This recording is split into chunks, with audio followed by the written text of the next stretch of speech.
AI will have to become sentient and develop consciousness, feelings, emotions.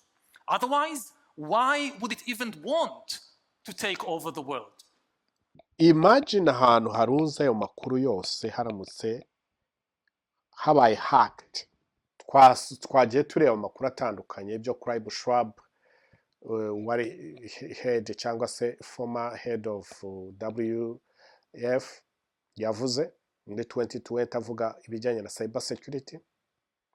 Twumvise Noah ndumva nawe ari umwe muri bo ibyo yavuga kuri AI, ndetse twumvise n'ibyo Starmer yavuze ariwe Prime Minister wa UK. Twarebye ibyo aba Chinese bagezeho n'icyo biri kubafasha, byose twabibonye. Hasigaye ukuri niko gomba kukubatura konyine. Noneho rero iyo tugiye tukareba ku byo abandi ba expert bavuga ku bijyanye na technology na AI n'ibindi, byose bigutera kwibaza ngo ese izi data niziramuka zigiye mu maboko. Muribuka ibyabaye ku Bayahudi ukuntu bishwe, Abayahudi barabica barabamara kubera ari Abayahudi, kubera hitira gusa yabidesize. Ese nitumara gufata is digital ID, iyo bavuze digital ID no kuvuga ko ushobora kuba anyway, kugushira mu chip ku kuboko, kugushira chip mu gahanga, ntabwo nzi ko bazabigenza, ariko iyo bibaye digital no kuvuga yuko bashobora gukora chip bakazrolling out, none iyo chip ikazajya bihora iconnects kuri machine yo kwisi yose. No kuvuga niba njewe ngiye gutravelinga to Australia, no kuvuga ngo njewe ngomba kugerayo bamaze guconnecta kuri ya chip yanje, bagakurura amakuru yose bashaka kuri njewe. Urabyumva? So no kuvuga iki rero, bishoboka yuko murabizi ko ubusanzwe technology akenshi koresha ibyo bita frequencies. Sibyo? Izo frequency biroroshye kohereza frequency kuri ya chip, bakaba bashobora kuhindura behavior yawe, bakaba bashobora kuguhindura iki. Donc reka mbabwiye, iyi ntabwo ari conspiracy, ariko ndababwira ko ibi bizateza ingorane zikomeye cyane. Iyi cyber security Club Schwab yavugaga yuko abantu babi bashobora kwataka igihugu runaka bakoresheje ikoranabuhanga, ndetse no mu bihugu byacu mujya mubyumva bavuga bati nyaboneka ni mujye mureba, nimuzajya mubona amakuru ameze gutya, ntibizaba bigenda gutya, muzajye mumenya ko bimeze gutya, mwirinde mutazajya mugwa mu byaha bya cyber, nimuzajye muba ba victime ba cyber security. Hackers bakakinga mu mashini y'abantu. Iyo babikoze kuri bank runaka, igihugu kitumutwe, kuko nubu ushobora kubabona, ntushobora kubafata, kugira ngo ubafate birakugora cyane. Sibyo? Icyo amabanki akora ni ukugira systems z'ubwirinzi ku buryo bibafasha kurwana, ariko nibajya babura uburyo babinjirira, bajya babikora. Ntushobora kumva threat ziba zahagaritswe n'aba engineers ba cyber security mu organization n'ama companies uko bangana. Ni everyday war. Arabyumva, mfite inshuti nyinshi zikora muri cyber security baba engineers, ariko arakubwira ati ni ibihumbi bya threats. Arabyumva. Muribuka ngira ngo ni muri 2016 mumbabarire, ubwo ishyaka ryari ku butegetsi icyo gihe ry'abademokrate ryashinjaga iry'abarepublican yuko bakoranye, yuko babaye supported by Russia, nubwo baje kuri debunking bakavuga yuko bitari byo. ariko murabyibuka ko bavuze yuko ngo barabafashije ngo bakajya ku bantu batandukanye kugira ngo babinjizemo ibitekerezo byo gutora aba Republican. Ni uko nguko babidescribingaga, sibyo? Murabizi ko byabaye ingorane muri politics ya Amerika, ndetse n'uyu munsi uracyageretse. Murabyumva bavuga ati Russia. Murabyumva? Na mumbabarire mumbwire ukuntu bizaba bimeze mu gihe tuzaba dufite ibintu byose biri hamwe, sibyo? Donc ama data yose, data zose z'abatuye ku isi zose ziri connected. Noneho umbwire niharamuka habayeho ereri y'umuhaka umwe akagira uko yinjira, uko bizagenda. So ni ikibazo. Gusa ndagira ngo twongere tugaruke gatoya hano turebe uyu Noah wageze WF. But for better or for worse, AI too is part of this crisis. AI can help us in many ways to overcome the ecological crisis, or it can make it far, far worse. Actually, AI will probably change the very meaning of the ecological system. This fear has inspired many science fiction classics like The Terminator or The Matrix. Now, while such science fiction scenarios have become cultural landmarks, they haven't usually been taken seriously in academic and scientific and political debates, and perhaps for a good reason. Because science fiction scenarios usually assume that before AI can pose a significant threat to humanity, it will have to reach or to pass two important milestones. First, AI will have to become sentient and develop consciousness, feelings, emotions. Otherwise, why would it even want to take over the world? Secondly, AI will have to become adept at navigating the physical world. Robots will have to be able to move around and operate in houses and cities and mountains and forests at least as dexterously and efficiently as humans. If they cannot move around the physical world, how can they possibly take it over? And as of April 2023, AI still seems far from reaching either of these milestones. Despite all the hype around ChatGPT and the other new AI tools, there is no evidence that these tools have even a shred of consciousness, of feelings, of emotions. As for navigating the physical world, despite the hype around self-driving vehicles, the date at which these vehicles will dominate our roads keeps being postponed. However, the bad news is that to threaten the survival of human civilization, AI doesn't really need consciousness, and it doesn't need the ability to move around the physical world. Over the last few years, new AI tools have been unleashed into the public sphere, which may threaten the survival of human civilization from a very unexpected direction. And it's difficult for us to even grasp the capabilities of these new AI tools and the speed at which they continue to develop. Indeed, because AI is able to learn by itself, to improve itself, even the developers of these tools don't know the full capabilities of what they have created, and they are themselves often surprised by emergent abilities and emergent qualities of these tools. Reka rero uyu nowa tumugarukirizaho ibyo ari byo byose mwabyumvise ibintu byinshi yavugaga kuri AI.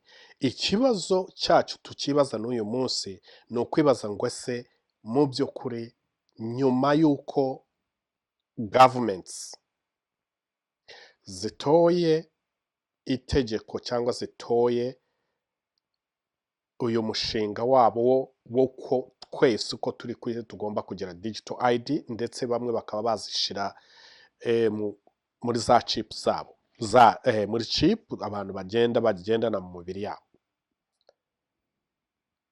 Batekereza iki mu gihe haba habaye cyber security, abantu bakigarurira izo database zabo? Hano muri Amerika bari kubaka ama database, ntimushobora kubyumva. Database hari zo nagezeho nkavuga ni wow, umusozi wose ari database, mashini n'imashini. Imagine ahantu harunze ayo makuru yose haramutse habaye hacked, ibintu byaba ibyo bakora kuri your medical files, your bank accounts, your businesses. Ni ikibazo gikomeye cyane, ariko dukomeze dutekereze twibaze ngo ese mu by'ukuri ibi ngibi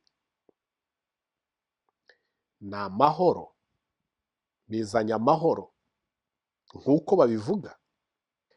Hano muri Amerika mu gihe cy'icyorezo abantu bamwe banze abandi pe, iyo yamenyaga ko utiteje urushinge yarakwangaga pe n'umutima we wose. Ariko ubu ngubu bagarutse inyuma, iyo basomye ibiri kuba berekana uburyo ziriya nkingo zari zirimo ibintu bitari byiza ku mibiri y'abantu, ntabwo bazagaruka ngo bagusabe imbabazi bitewe n'uko bagutreatinze. Ko kiriya gihe bagufataga nk'umuntu w'umusazi, bakavuga bati no, wowe warasaze, urabona abantu bashize, wowe ntushaka kwikingiza kubera iki? Ariko ubu ngubu bimeze gute? Abaziteje bashima Imana ko bakiriho, abandi nabo bakavuga bati ni Imana yatubeshejeho. Ariko ugiye ugasoma reports ukareba ibintu byari muri ziriya nkingo, ndetse n'abazikoze ubwabo bagaruka, n'abazishizemo amafaranga n'amafaranga nka babaherwe bose, uburyo basubiye inyuma bagasaba imbabazi bakavuga bati ntabwo twari tuzi ko ari uku nguku bimeze. Usanga ari ikibazo gikomeye cyane. So nibi rero nicyo kimwe, ubu ngubu babivuga abantu barumva ari ibintu bira, ugerageje kuvuga ikinyuranye nabyo bamwumva nk'aho ari umuntu w'igicucu, ari umuntu. Ariko igihe hazaba habaye nyine ya cyber security, urabyumva, baguhaye ikinze, bahakinze utwawe twose, uzasubira inyuma uvuga uti wow, you know. So rero twe rero nk'abakristo ni iki dushobora gutekereza kuri ibi? Hari ikintu abantu benshi bakunze kugaruka bakavuga se ngo 666. Ubushize tuganira nababwiye ko icyo tureba cyane cyane si umubare, icyo tureba ni authority, ubushobozi, power. Urabyumva? Nibi rero ni power. Iyo umuntu akubwiye ngo ntuzashobora kugura cyangwa ngo ugurishe, ni power, ni authority. Ntabwo ari ngombwa ngo aze yandike mu gahanga kawe 666. Oya, 666 bivuze power, bivuze umuntu wakwicaza iwawe ntuhave, bivuze umuntu wakubwira ngo ntujya ku isoko, bivuze umuntu wakubwira ngo ntiwivuza, bivuze umuntu wakubwira ati wowe ugomba kumanikwa bitewe n'uko wagandishije abandi. Urabyumva? Power. Rero ndashaka kubabwira yuko ntabwo ari it's all about ko bagira digital ID, abantu batuye ku isi yose bakaba bafite aho bahuriye. Umuntu wese ukeneye ku accessing information afite uburenganzira za accessing. Niba travelinze muri Afrika, ugiye muri Kenya, umuntu akaroginga akareba information akeneye kuri wowe, urabyumva. ntabwo ari icyo cyonyine, ariko data zishobora guhinduka ikibombe, ishobora guhinduka bombe rwose. Data ni ikintu gikomeye cyane. Ni nayo mpamvu usanga abantu benshi cyane batanga amafaranga menshi atubutse kugira ngo bagire icyo bita privacy. Tanga amafaranga menshi kugira agire privacy. Agire privacy ku buzima bwe, agire privacy kuri legal issues afite, agire privacy kuri business ze, agire privacy kuri medical issues, agire privacy ku buzima bwiwe bwose bwa famiye ye, akishyura amafaranga y'ikirenga kugira ngo ashobore kugira privacy. Ni ukubera ko privacy, security, byose ari ibintu by'ingenzi ku muntu uwo ari we wese. Rero ntabwo twakomeza gutinda, gusa ikintu nshaka kurangirizaho, ndashaka ngo ndangirize kuri iri jambo ryo muri